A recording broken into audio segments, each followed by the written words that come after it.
Thank you for joining us today. Keith Tebow from FRC Media. You know, we're getting set for the November 3rd election, and we're doing our best to interview the candidates so you can make an informed decision at the ballot box. You know, Fall River is interesting in some ways. We are actually served by two members of Congress, both in the 4th Congressional District and the 9th Congressional District. And today we're going to speak to one of the candidates running in the 9th Congressional District, which services sort of the south end of Fall River and then heading out toward the Cape. I'm pleased to be joined by the Republican nominee for the 9th Congressional District, Helen Brady. Helen, thank you for joining us. How are you? Thank you, Keith, for your patience with my technology skills. Well, it's amazing. You know, we're doing these interviews remotely, and sometimes we hit snafus, but we're able to connect, and we're glad you're able to join us. So let's get right down to it. You know, for people who don't know who you are, tell us a little bit about yourself and why you should be the next Congresswoman from the 9th District. Well, I'm a working mom. I have 4 kids and been married to somebody I met at UMass Amherst a long time ago. And this district's really a special district to me. My family's been at Whitehorse Beach since the 30s, and it stretches all the way out, as you know, all the way to Westport, through Fall River, New Bedford. And it just has given me an opportunity to see what this district to me is one of the biggest jewels in the whole state. It has everything. It's chock full of so much an opportunity to really grow it. But right now, a lot of these businesses are closing, so there's just going to be a lot of economic hardships. But what really prompted me to consider even running for a congressional race in this crazy year is because it is a crazy year, and people have to step up and start questioning what's going on around us. And you have to wonder when you're in Fall River and you see empty shells of former factories, and why isn't anybody here trying to do something with this beautiful land? You're by the ocean. There's so much that can be done with it. So when I focused in on Fall River, I said, why isn't this one of those opportunity zones that President Trump talks about? So there's a lot to consider. Given the fact that in April I couldn't buy toilet paper for my family. So we need people to run for office. The Congress is 80% of people don't think they're doing a good job. I'm one of those people, and that's why I'm running. I'm stepping up. We have to step up and take back our government. And this district has not had a congressperson in it that has cared enough to even walk through Fall River or New Bedford or do anything. So I'm happy to be that person. My background is in finance, business development. I've been at the Boston Symphony Orchestra for 32 years. And like many people, I am now unemployed after 32 years. So it's been tough, but this is important to me. I think every American needs to step back and pause and see what really our values are. Yeah. You know, I'm going to hopefully touch on a number of issues during our conversation today, but I want to ask you, is there one particular issue that you're really passionate about that you hope to make a real difference if you're elected in November? I think it's, like I said, we're in a really tough situation now because all of our economy has been flipped upside down. My background is in tourism, as I mentioned, and we have to have people that have that business background who are going to make the district their party, not, be part of a political party or, this going back and forth. And it's just time for a change, a new voice in this district, somebody who cares, somebody who grew up here my entire summers of my life. My kids are down here, my family. It's just an important thing to consider. And you take a look around and you see what hasn't been done, what's been done.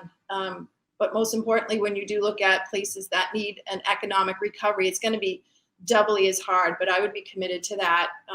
I'd prefer to be here than Washington. I'd rather be, I'm kind of a hands dirty kind of person. So I don't see that. I haven't seen that in years. Gary Studs, I think, was probably the last person that really cared about this district. So, and Bill Keating, he's nowhere in sight. He's more worried about foreign affairs, I guess. That's the committee he serves on. And we need to have somebody that's focused on this, the fisheries and the tourism and the clean energy. There's just a lot here to develop.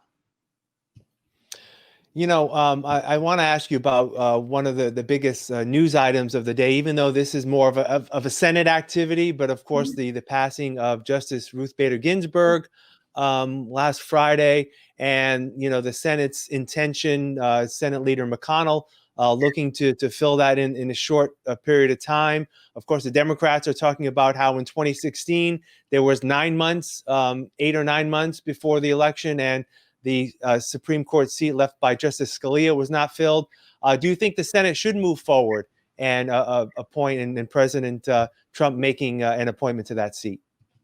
Yes, he should. If it's his constitutional right, you can't rewrite the Constitution. And they keep, depending upon, it doesn't matter which party's in, they're going to have, well, you said you would do it this way, or you said you do it that way. And that's the problem with Washington. That's why nothing gets done, because everybody fights. It's all political. Everything's political, is politicized, and we need Congress people, new people who haven't been there for a million years, to step up, go there, get some work done, help the people in their districts, their neighbors, their friends, to have better lives. That's not happening right now with anybody. It's a big, I won't say it because it's a swear word, but it's that kind of a show up there. And it's his constitutional right, the president's, to do that.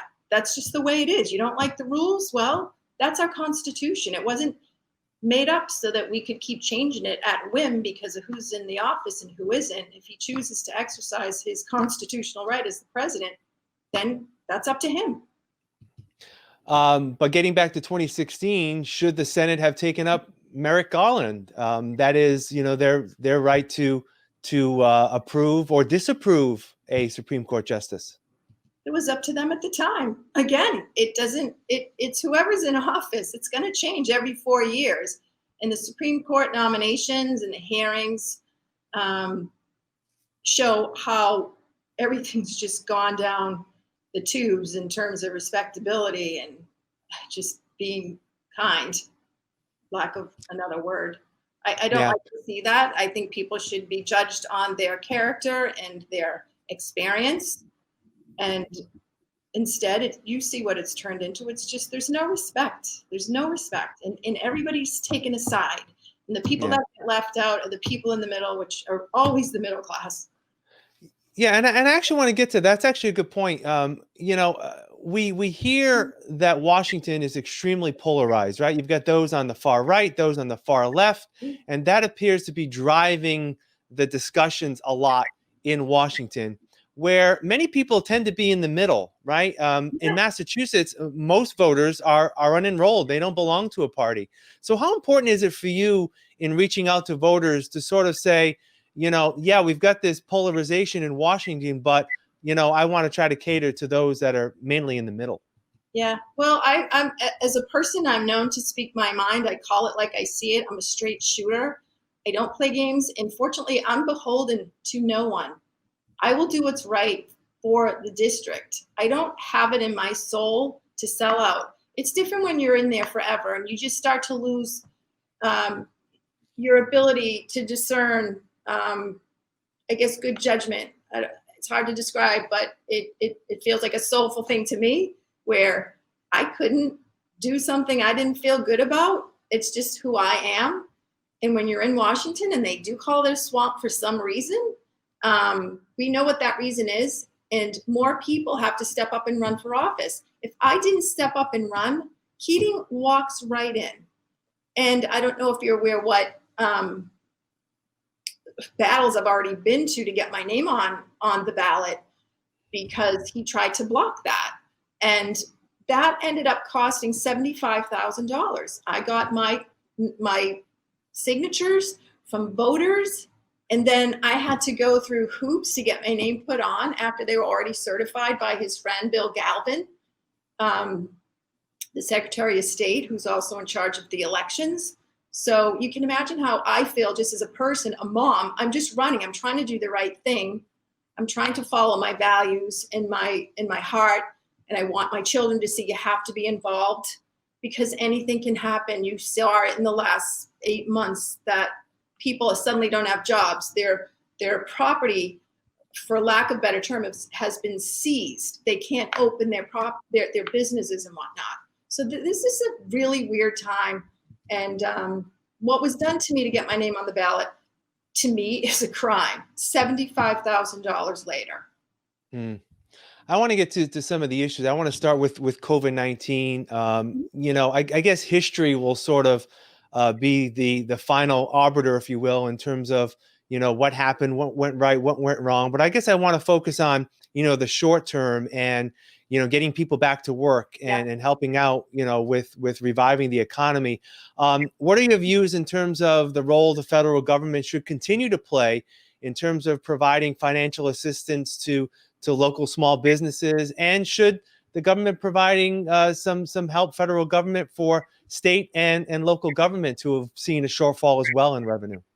Yes. The government shutdown has cost people their livelihoods, their family businesses, and it wasn't their fault. So if the government's going to shut businesses down, they're essentially seizing their property. So therefore, they should be paid back. Honestly, I think wherever their business was on March 15th, the value of their business, they need to be compensated.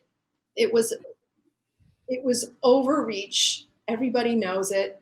We can look at the numbers now and see the population that was most affected, and it still is. It's the elderly, and that's what happened here. Now I look back at what Keating was doing on his Twitter in January, talking about everything but the COVID. I knew about it in January because the Boston Symphony Orchestra was considering canceling their trip to China, which in fact they did on January 30th. So a symphony orchestra has its making sure that the musicians, the well-being, health and well-being of their musicians was at the forefront of what they were thinking. Yet our government, only Trump, who shut down the border between China, he is the only one who said anything about it. And after that, nothing. So the government screwed up.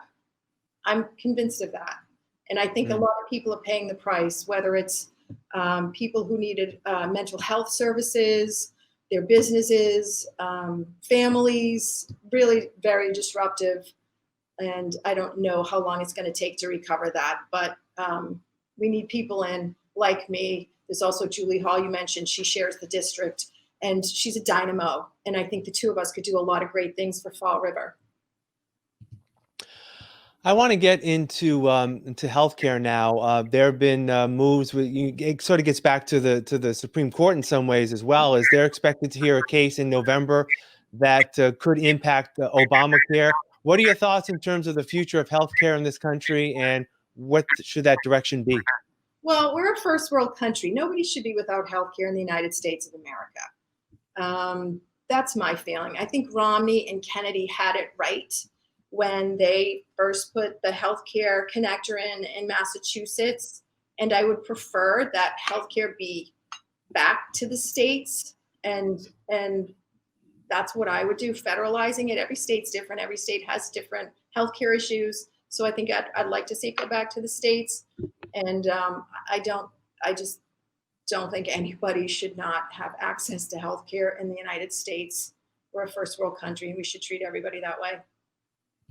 So are you in favor of getting rid of Obamacare and having it back, having it more state controlled, or should there be a federal oversight of some sort?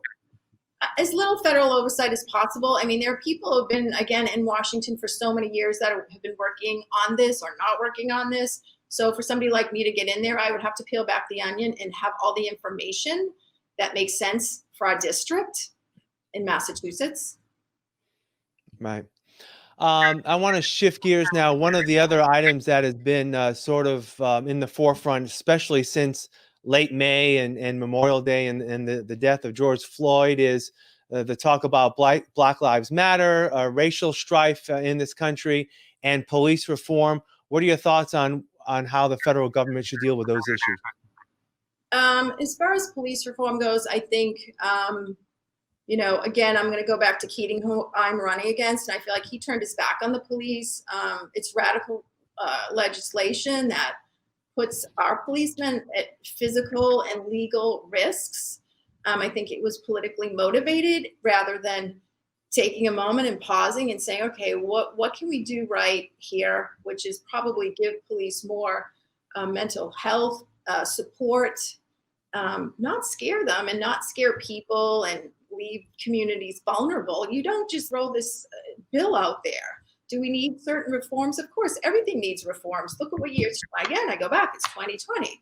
But, to see what Keating did, he was a DA here. He should know better, but he's playing politics, and that's what's wrong. People have to stop playing politics. Do what's right for the district. You turn your back on your local police. I'm out on the street. I talk to police every day, different towns. They're demoralized. Young police are like, well, I think I might have to quit. I don't want to lose my home if the qualified immunity goes through, or they get rid of qualified immunity rather. So it wasn't a good idea to do that. Should that have happened to Mr. Floyd? Absolutely not. But to lump everybody in, especially the police officers in Massachusetts, they're the gold standard. They're one of the best trained forces in the country. People look up to us here. So I feel badly for those police officers in Massachusetts who feel that they have had no support and have been lumped in with rogue officers who, there's always, we can't control everybody, and people make stupid decisions in hiring. But perhaps if the politicians would stay out of it and, let the police have some input in how a bill is created. Part of what a lot of people care about when they're, looking at candidates on a local and even on a national level in terms of Congress have to do with local issues, the economy, police, public safety, education. I want to get into education in a moment, but another role of being a member of Congress is also dealing with foreign policy. And what are your thoughts in terms of how President Trump has handled foreign policy, and what you would do in terms of this if elected? I'm with him on America first. I don't like constant forever wars. We need to get out of those. We have to do it in a common sense way, country by country, but we want to have a strong military. But if things don't make sense, why are we still there? Why are we still in Afghanistan? I'm not sure. But if he says get out, they're going to say we need to stay in. Again, everything's politicized. We have to get rid of these people that have been in office, like Mr. Keating, for over 44 years, and have some fresh ideas. People that are just going to look at the office and their districts and what's best for them. And that's somebody like me. Again, Julie Hall, who's running in your other part of the town, the city of Fall River. We need common sense people in there who just want to do the right thing. There's no political motivation. It's just doing the right thing. So if it's foreign policy issues, we have to look at it. I'm not an expert on that. Again, I've been working in the private sector for 32 years, but I am a concerned American. My father served overseas back in World War II. It's part of the reason I'm running, because I know that he would want me to. Now, are you in favor of term limits for a member of Congress? I mean, that would be extremely difficult to make happen, but are you in favor of term limits? I am in favor of term limits. It's been very hard to get rid of term limits, as you know. I think there is a bill out there. It's probably been sitting there for a long time. It's not going to go anywhere, but I will put my own self-imposed term limits on. Running for office, holding office, and the stresses and demands of it. I don't think it's good for a person to be in office that long. You want to go in, you want to affect change. You just want to be a patriot and do the right thing and serve your country. So I am for term limits, and I definitely wouldn't go over 4 terms ever. I enjoy being with my family. Yeah. Let me shift to education. There's obviously schools just opening by and large here in the Commonwealth under, varied models, remote, hybrid, all having to do with COVID-19. Again, that'll all probably work itself out as we move forward. But what are your general concepts in terms of support of education, public education, as well as higher education? What role should the federal government play?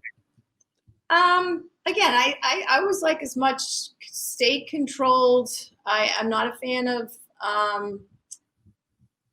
having a certain path in education. I think there should be more shared ideas. Common Core isn't my favorite thing. My husband is a school teacher, and he taught in the inner city for, I think, over 14 years. He just switched to another school where my son goes. So I have a 15-year-old and a 17-year-old who are in school. And I just talked to my husband today, the kids are depressed. So again, part of this lockdown of kids and just changing the way they're living, it's very negative effect, very negative. I have to tell you, as a mom with kids in school, I want these kids to be able to do their sports. I want them to be able to speak to each other without fear of losing their mask or whatever.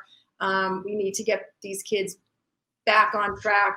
It was a total fail last spring, from my own personal experiences. And again, my husband's a teacher. So education should be a lot of ideas. We shouldn't have one size fits all, because it doesn't. Mm-hmm. I want to shift gears now to the environment. The Democrats. I'm moving. I want to, we've got maybe about 10 minutes. I want to try to get a lot in Helen. I like to try to move along.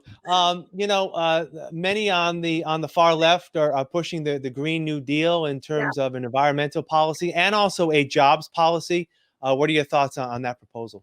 We can't afford the Green New Deal. And again, I'm going to dial this right back to the district and what would be good for us. And again, I'm not an expert on anything really, solar energy or any of that, but I have looked into a little bit with solar and hydropower, and there's some cool things they're doing there with reservoirs and putting the solar panels out and using the water, and it's very scientific, but I think I like that best. And another, talking about the environment, my house is a mile away from the power plant. And again, I have not seen Keating do anything, but I guess he sends an aide every now and then to any of the meetings. But that power plant was put in, I think, back in the early 70s, and we were basically told that that power plant was going to help make our water warm, and people didn't really know about it. So, you're putting a nuclear power plant in just maybe a decade or less later than when you were telling kids to go run under their desk and hide from a nuclear bomb. So they put it there, and everybody got used to it. And you just well, if it goes, you just open your window, take in a big, deep breath, and that's the end of you. But the way that's being decommissioned, they're taking rods out, they're putting them in a cement container. We didn't really get that right. So I would like to make sure that environmentally in my neighborhood that's done correctly. And you can have hearings in Congress. So I would make sure that I get those hearings going so that we know that we're decommissioning that nuclear power plant as safe as possible for the community and the environment.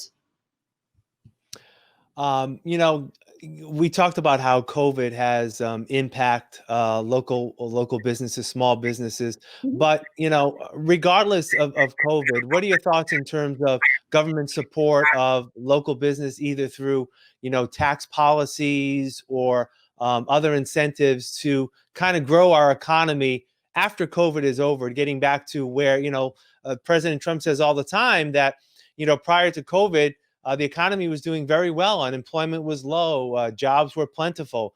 I guess when we get back to that, how do we build upon that practice moving forward?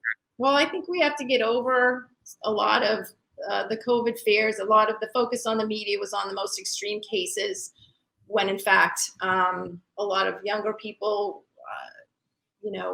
I had it. I had it in February. So I have a lot of experience with COVID and different levels and people around me and the testing and things of that nature. I'd like to see some hearings on that too, because I do think some constitutional rules were broken.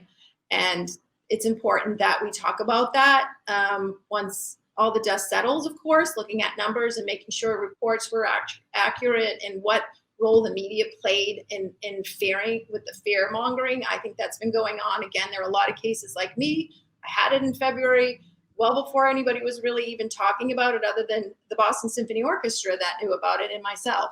So we have to get back to business. And what people probably don't understand with the tourism industry, which is very important to this part, Plymouth and the Cape and the islands, is that a lot of those bus companies, they're owned by mom and pops all over the country. I've met with them because I used to go to the National Tour Association convention, and they would put together itineraries to visit, Plymouth, and then we'll go here and we'll go to this restaurant. I mean, tourism is such a key piece of the success of this area.